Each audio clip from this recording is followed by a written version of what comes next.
Oke, di video kali ini saya akan membahas tentang Googlebird dan bagaimana si Googlebird ini mampu memahami konteks dari sebuah kalimat. Oke, seperti yang kita ketahui bahwa Google menggunakan NLP atau Natural Language Processing untuk memproses search query. Jadi keyword yang kita ketikkan di mesin pencari itu atau di kotak pencari Google itu, dia akan diproses oleh Google menggunakan teknik dari NLP. Nah, di 2019, Google mengumumkan bahwa mereka menerapkan sebuah teknik baru di dalam NLP tersebut yang dinamakan dengan BERT. Dan Google mengklaim bahwa dengan penerapan BERT di sini, search engine mampu memahami search query atau apa yang kita ketikkan di Google tersebut jauh lebih baik, seperti headline yang dibuatnya di dalam blognya Google, understanding searches better than ever before. Dan ini Google mengklaim juga bahwa ini adalah perubahan terbesar di dalam sejarah pencarian Google ya. Oke, BERT adalah singkatan dari Bidirectional Encoder Representation from Transformer. Oke, jadi dari namanya kita sudah tahu ini adalah proses transformer. Ini adaptasi dari Neural Network. Neural Network ini mekanisme yang digunakan adalah bidirectional encoder atau attention di sini ya. Jadi namanya kita udah tahu prosesnya itu adalah transformer, model dari dalam deep learning, dan mekanismenya adalah attention di sini ya. Oke, BERT ini juga open source, jadi kita juga bisa menggunakan BERT ini atau kita tes BERT ini apakah memang benar bisa memahami konteks dari sebuah kalimat. Nah, untuk itu saya akan coba langsung tes coding di sini. Apakah memang benar BERT ini mampu ya untuk memahami sebuah makna atau konteks dari sebuah kalimat. Di sini saya ada sampel satu, saya ada sentence. Sentence-nya adalah the animal didn't cross the street because it was too wide. Ini kalimat ini bisa jadi susah untuk dimengerti oleh Google sebelumnya. Karena ada kata it di sini. Karena kalau white ini saya ganti dengan too tired seperti ini. Nah, ini Google tetap sebelumnya akan kesulitan untuk mengartikan makna dari ini ya, sentence ini ya. Dan biasanya Google hanya menampilkan atau hasil di search pencari berhubungan dengan animal atau berhubungan the street. Nah, sekarang kita akan coba cek apakah dengan penerapan BERT di sini Google mampu memahami konteks dari sentence ini. Oke, di sini saya ada dua meaning atau konteksnya. Yang pertama adalah the animal was tired atau the street too wide. Jadi kita akan coba si BERT ini menebak mana yang lebih relevan atau menebak mana makna dari sentence ini. Apakah the animal was tired atau the street too wide ya. Pertama akan saya coba kata di belakang sini tired, jadi the animal didn't cross the street because it was too tired ya. Kita akan coba cek menggunakan BERT. Di sini saya sudah ada codingnya di atas untuk BERT ya. Kita akan masukkan sentence-nya dan juga meaning di dalam function ini. Oke, coba akan saya proses dulu. Kita proses meaning-nya. Oke, sekarang kita masukkan sentence dan meaning ke dalam BERT modelnya. Oke, dia download dulu. Oke, ini prosesnya sudah selesai. Kita akan coba proses BERT di sini. Kita print hasilnya. Oke, jadi berdasarkan BERT, makna dari sentence ini adalah yang lebih cocok adalah the animal was tired, yaitu nilainya 0,71 atau 71% ya. Dan the street too wide ini nilainya 0,33 atau 33%. Jadi Google BERT tahu bahwa makna atau meaning dari sentence ini atau kalimat ini adalah the animal was tired. Sekarang coba saya ganti kalimat atau kata di belakang sini menjadi white. Oke. Dan kita akan coba tes apakah BERT ini mampu mengartikan atau mengerti konteks dari sentence ini. Oke, kita proses dulu. Kemudian kita masukkan sentence dan meaningnya ini ke dalam BERT model. Oke, sekarang kita coba proses lagi. Kita cek. Oke, seperti yang kita lihat bahwa hasilnya berbeda. Sekarang maknanya menurut Google BERT adalah the street too wide ya. Karena kita ganti kata ini di wide, maka Google juga tahu bahwa ini maknanya adalah the street too wide ya. Nilainya 0,61 atau 62%. Oke, sekarang kita coba sampel yang lain. Sini saya ada contoh kalimat ambigu yang sering menjadi perbincangan bahwa Google kesulitan untuk memahami kata yang ambigu ya. Seperti di sini kata yang ambigu adalah the bank di sini ya. Kalimatnya adalah I arrived at the bank after crossing the road. Nah ini kita coba masukkan meaning di sini. Kita nggak masukin meaning, tapi kita coba masukin keyword di sini. Saya ada 2 keyword.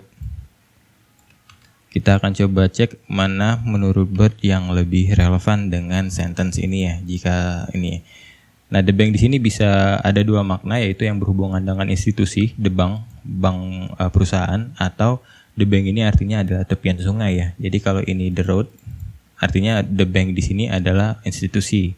Namun jika ini saya ubah menjadi the river, nah the bank di sini maknanya adalah tepian sungai ya. Jadi berhubungan dengan river di sini sungai. Oke, sekarang kita akan coba the road dulu di sini. The road, dan kita coba masukkan dulu sentence-nya, meaning-nya, dan kita masukkan si sentence dan meaning ke dalam function Bert testing yang saya buat di atas. Kemudian kita coba proses.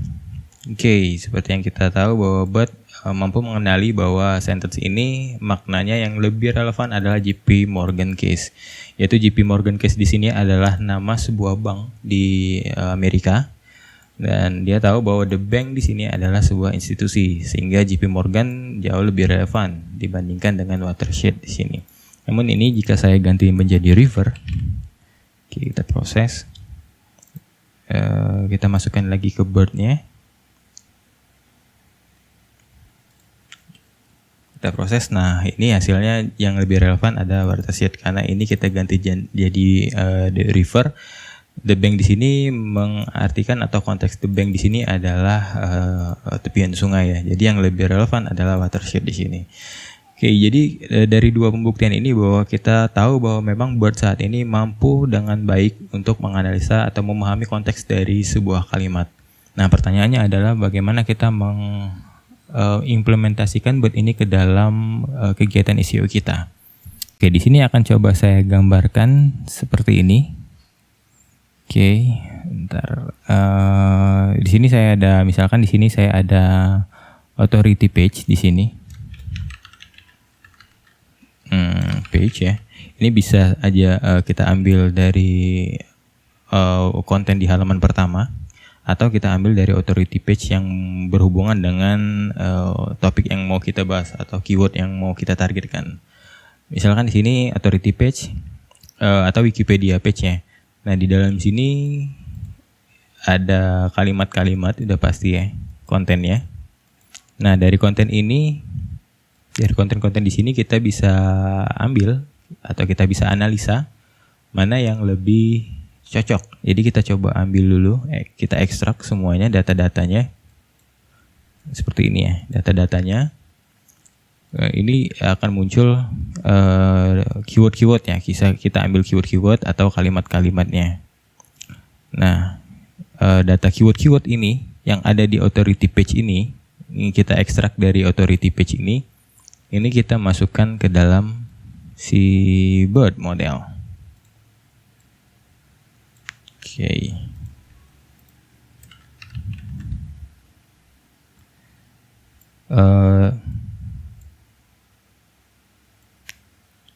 Oke, ini kita masukin ke Bert. Nah, selain data-data ini, kita juga masukkan atau kita proses juga sentence-nya, satu sentence utuh di sini. Sentence utuhnya juga kita masukkan. Ini kan ada banyak kalimat, ada banyak sentence-nya atau kalimat-kalimat di dalam sini ya. Ini juga kita hitung jadi satu data. Kita masukkan juga dia ke dalam Bert-nya. Sini kita masukkan ke dalam Bert-nya. Satu kalimat utuh ini. Jadi ada keyword yang kita masukkan dan satu sentence utuh di sini. Oke, jadi nanti akan muncul bentuknya seperti ini. Oke, jadi dari hasil prosesnya akan seperti ini. Proses 3 dimensi ya. vektor 3 dimensi x, y, z ya. Dan sentence tadi misalkan anggap saja di sini. Nah, keyword-keyword yang sudah berhasil kita analisa itu akan berada di sini dari hasil proses BERT tersebut. Dia akan mengelilingi si kalimat utuhnya ya, kalimat utuh dari authority page tersebut. Ini yang bulat-bulat ini adalah data yang kita ekstrak atau keyword-keywordnya, dan ini adalah satu sentence utuh. Dan selanjutnya kita tinggal hitung aja jaraknya di sini. Nah, jarak inilah yang bisa kita manfaatkan untuk mengetahui seberapa relevan keyword tersebut atau seberapa penting keyword tersebut untuk topik yang dibahas. Nah, seperti ini. Jadi kita bisa tahu semakin jauh jaraknya maka nilai relevansinya atau kepentingan dari keyword tersebut semakin berkurang. Jadi semakin dekat seperti ini maka keywordnya lebih relevan. Artinya ini bisa menggambarkan makna dari konten tersebut. Misalkan di sini saya ada sentence seperti ini ya. Ini saya anggap sebagai authority content ya, page. Saya ambil misalkan ini adalah authority content ya yang membahas tentang keto diet. Dan selanjutnya saya mencoba mengekstrak kata kunci yang ada di dalam sini. Misalkan nggak perlu keto diet ya, misalkan carb di sini ya. Kita coba kata selain keto diet, karena kalau dimasukin keto diet di sini sudah pasti akan relevan.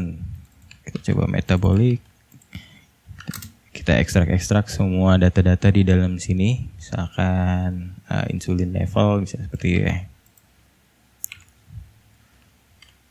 Oke, kita misalkan apa lagi ya, energi misalkan seperti ini. Oke, misalkan seperti ini hasil ekstrak kita dan kita coba masukkan ke dalam BERT. Ini saya coba tes. Ini sentence-nya atau authority page-nya. Ini adalah keyword yang berhasil kita analisa dari authority page tersebut. Kemudian saya masukkan ke dalam BERT. Oke, dan kita lihat. Nah, di sini bahwa kita ekstrak 2 ya. Ini bahwa ada 2 keyword yang lebih relevan dengan keto diet adalah carbs dan metabolic ya di sini. Ini adalah salah satu sampel bagaimana cara kita memanfaatkan BERT ini untuk proses SEO kita.